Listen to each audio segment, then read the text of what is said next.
Hello জনগণ, আইয়া পড়ছি গ্রামে ঘুরতে ঘুরতে এক বন্ধুর লগে।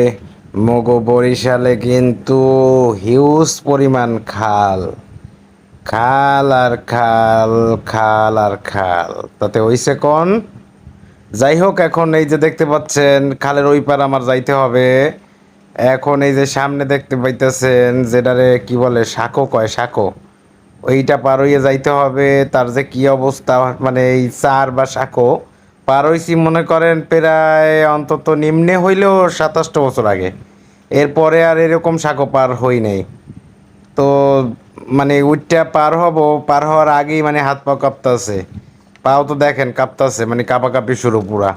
একটা মাত্র গাছ দেওয়া, এরপরে ধরার জন্য বাঁশ দেওয়া।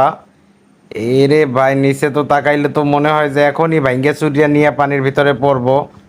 হাত পাও সব কাঁপাকাঁপি করতে করতে করতে করতে পার হইতেছি। ওরে বাবা রে বাবা, এত ভয়ঙ্কর লাগে কেন এইটার উপর দিয়া পার হইতে জানি না। মানে লর লর লর লরভর লরভর, মানে মনে হয় কি আর একটা পা দিলে একেবারে যা আছে সব নিয়ে ভাঙ্গে চুরিয়া এখনই পানির ভিতরে পড়বো।